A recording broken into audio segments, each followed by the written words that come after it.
Welcome to the REALL Academy, brought to you each Saturday at 10:30 a.m. Eastern Standard Time by the Systems DoctHers, Dr. Sheka Houston and Dr. Tammy Taylor, best-selling authors, consultants, and speakers of Create and Educate LLC. Create and Educate LLC is an educational consultant and literary firm that provides professional development to schools and community.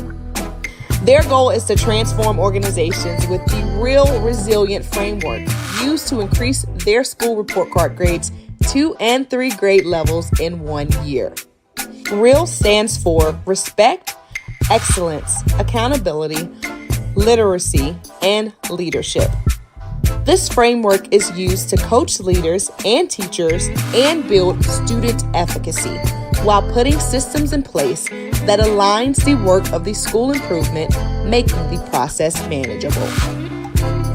When the work is manageable, teachers and leaders don't stress out or burn out.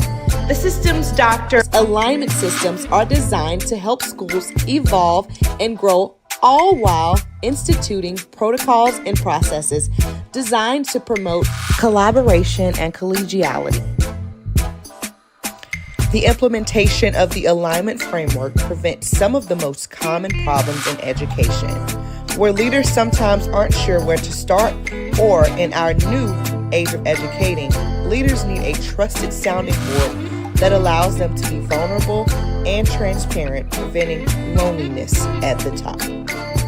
The framework doesn't just help leaders, but also prevents teachers from burning out from too many initiatives and embracing teachers as they are the experts. Finally, the framework extends to the children, helping them get engaged in school and solving a nationwide problem. Alignment systems are frequently referred to as a key element of success in the improvement process. In the sport of rowing, all rowers must put their oars in the water, succinctly creating a system for their boat to reach maximum speed. So schools that want to improve are bringing in the Systems DoctHers to teach them all about the alignment systems that must be in place for school improvement to be accomplished at high levels. The dynamic duo provides insights into educational topics through their international platform, which includes educators, parents, and community members as a way to support important entities that make communities thrive. This is their way to pay it forward and provide the support they needed through their platform. Take a look. People who work with the Systems DoctHers describe them as an excellent and inspiring group of leaders. They get into the weeds of work with leaders through their TrustMate Institute that you should contact them about today by filling out the contact form on their website.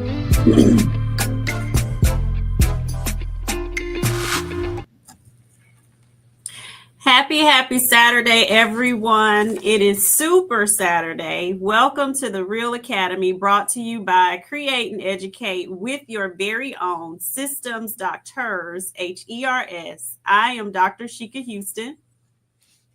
Good morning, everybody, and I am Dr. Tammy Taylor. Thank you all for joining us. Yes, good morning, Tammy. Good morning, Sheka. So each week, your Systems DoctHers brings you information that we're being told is very helpful, as you saw in the promo video, helpful to your educational journey. And we do this as a way to pay it forward because we have become what we needed when we were in the seats of having a need and needing something different. There were certain platforms that we were able to look at, reach out to. So we have become what we actually needed. And this has been after improving our school's 2 and 3 report card grade levels in 1 year with our dynamic staff members and becoming award-winning leaders that have served at the school and district levels. And we now help other educators with the school improvement process. Absolutely. And during our process, we tagged one another as each other's trustmates because being vulnerable and supportive was the only way that we could see ourselves successfully coming through that process. And we've created that type of collaborative environment in our Leadership Trustmate Institute that you can contact us about. We provide support for every level from elementary through secondary through what we call self-selected coaching. Most definitely. So if this is something that you need, please reach out to us on our website. I will put it in the comments. Fill out the contact form, and we will definitely be in contact with you. So if you all would make sure that you like, share, comment, subscribe, send stars, do all of the things that the platforms do that helps us build these algorithms, but it also helps us get the information out to people who are out there who may feel like they're in a silo, that they're alone. And we need them to know that there are people out here who care, who want to help them, and who can help them.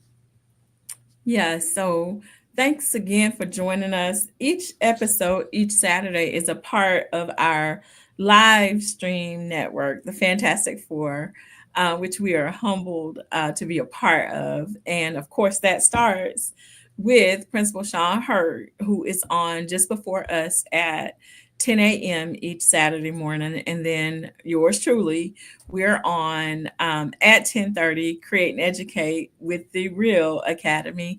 And then following us at 10:55 on Saturdays, of course, is the GOAT, our mentor, the godfather of all things education, Principal Kafele, comes on in the AP New Principals Academy at 10:55. And then we wrap up the Fantastic Four on Sunday evenings with Josh Tovar and Dr. Moreno. So again, thank you for being a part of that Fantastic Four voyage. Most definitely. So if you are one of our regular fam members, you know that we do a real fam roll call every episode. Thanks to our platform engineer, assistant principal Patrick Hampton. He's been putting your comments up, but I'm going to read off all of the names of everyone who's joining us, because you could be doing anything else, but you are here and we appreciate you. Mrs. Tashika Truesdale in Atlanta, good morning. Thank you for joining us. Stacy L. Joy, Central Hicks, Rashard Davis, Mrs. Dot McKeever Jeter, Kenyelle Williams, Mr. David Bell, Melissa Jones Chunu, our brother in education, Principal Sean Hurd, who dropped several gems this morning, Kenya Rowland, Dr. Joe Griffin, Jasmine Harris, Rella Hicks, let's see, Richardson Cardi, September Vance Daniels, Marcia Commodore, one of our Chester own ladies. Good morning, Sarah. And Principal Josh Tovar, and another one of our people, Dana Trinae Williams, one of Chester's own as well. So thank you, all of our real fam members, for joining us. We appreciate you. And that brings us to episode 180 of the REALL Academy.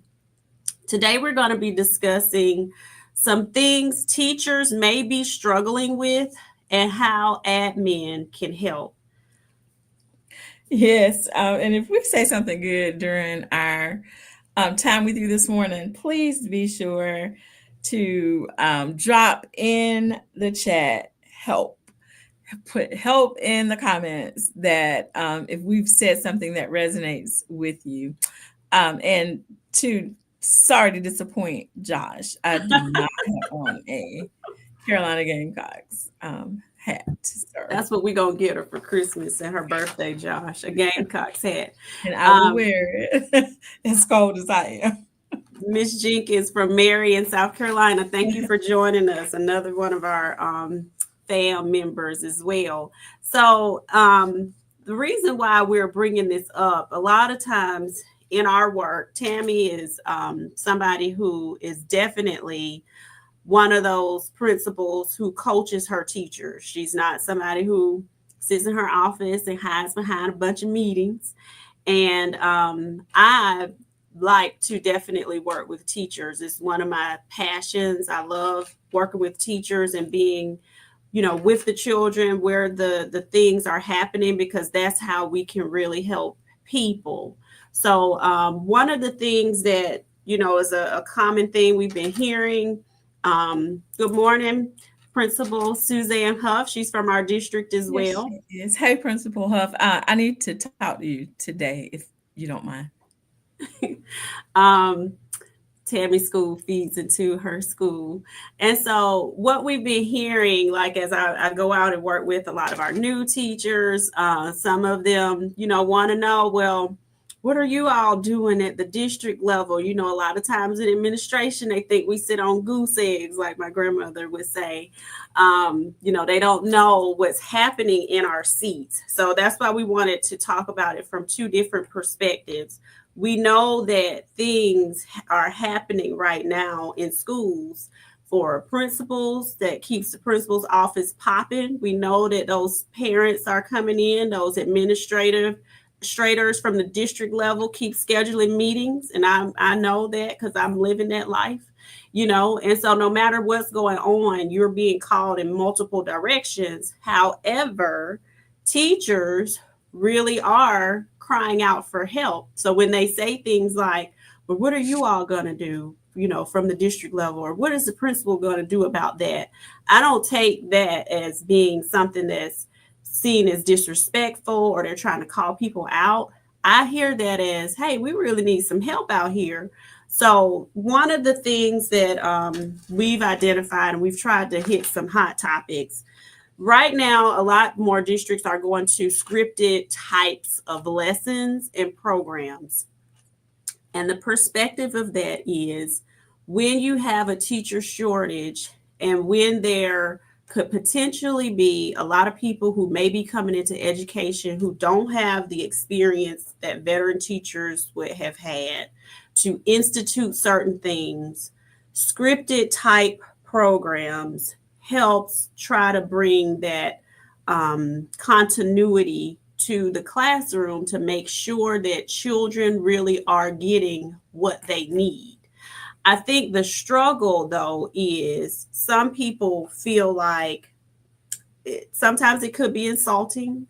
It could feel like, well, you think I need a script because you don't think I know what I'm doing. No, not in every case. It's something that has a background to try to help the children, but that doesn't mean that you have to just do it lifelessly. You are teachers. We believe in your art form. We know that you know what you're doing and you know your children. So one scripted lesson that scripted program I've been helping a second grade teacher with, adding things in that just makes it fun for the children, like transition music. So we wrote a song. I helped her write a chorus to a song, and every time they get ready to go to this program and that plays, it's the Black Eyed Peas music. All of the children sing this song, and we taught them the song. So this automatically gets them excited about what's about to happen. And this program is for reading. And Tammy, you know how I can go on, so just jump in anywhere, because I know that y'all are doing these scripted programs that I'm talking about. So it doesn't mean that you just have to, today is Tuesday. Today you don't have to read straight from the script. You put the life into it based on you knowing your children. They love music. They love this music that we taught them. They love the song. The song even had something in it where they got up and kicked their legs a little bit, so it had movement. As they were reading words, certain words that they came to, we added something that wasn't on the script. Motions, turn, do the motions with every word that you can do a motion with, or some type of sound effect. This adds the engagement into it for the children. And at the end, we had them get up when they had to recite some of the words, because you want to add in movement. So one thing administrators can do when you see that sometimes teachers have taken offense to having some of the scripted programs, give them permission to add the life into the program so that it doesn't kill the interest of the children or the motivation of the children. But sometimes they're waiting for you to say that, because a lot of teachers want to get it right and they feel like, well, if you gave me the script, that's what I'm just supposed to stick to, just the script. No, put the life into it. You're a teacher, you have artistry. Teaching is an art form. Put the art into it for the children. Were you going to say something, Tammy? Yeah, I was just thinking that a scripted program is a scripted program, and typically when a scripted program is selected, it's selected for a reason. And the reason that that program is being used is typically based on research that says you're going to yield these particular results if you use the program as it's been designed or whatever. Mm-hmm. And program fidelity is something that I think is important, scripted or not. Like, you, in order to know if something works, you really have to work it so that you can tell. But one of the things, and this is, I guess, is just a place where we slightly differ. I'm just kind of I'm very attentive, and I'm thankful. I love when I have folks on from the school, because they can validate me and give me that credibility of saying, oh, she's not just sitting over there shop talking. But when you show me that you can maintain the student's growth, or do what you need to do to ensure that the children are growing and learning at high levels, I do allow you the autonomy to veer away from, or to start to add to, or kind of take away from what's there, if you earn that right to do so. But you can't come to me talking about, I don't follow a script. That's just not the kind of teacher I am, when your students are not being successful. Yeah, we don't differ, because I'm not talking about going off the script. This Yeah. is being on the script, but adding something to the script where the children are going to be interested. Because if you never engage the children, the script never does matter. You just Oh, read yeah. something that don't nobody care about. Yeah, and I mean, I agree that we are definitely, like, I think that each teacher though brings that to, which at our school, I'll say, at Mm-hmm. my school, you can present the same lesson 20 different ways, because everybody has their own flair for the dramatics, or not. Some people don't come with the whole dramatization of things, but they come in their calm or collective way of presenting this, so that their children are able to engage. And we do, like, we do Mm-hmm. have a variety of ways that things get done, which is why I really like the PLC process, so that you can talk about, well, how did you do it? What do you do?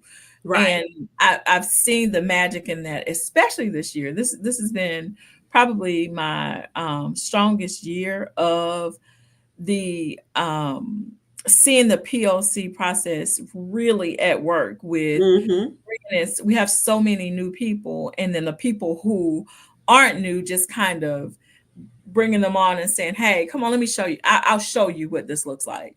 Come on in my room. Exactly. Let me show you what it looks like. Let me show you what it feels like. And I think because of that, we are in that place now where I kind of yield to them. And the other thing that I think is very interesting, and I know this is I hope Dr. Sutton isn't listening this morning, but we come up with our own script. Like, sometimes Deborah Jordan is the script writer. Like, if Yeah. we've gotten to this point and this is Well, what I need, and this is not what's happening, Deborah Jordan becomes the script writer. Marsha Commodore is on here, I was script gonna writer. say, Marsha the one trained me on U Fly. That's how I'm These able to go around and show the rest of the teachers how to do it.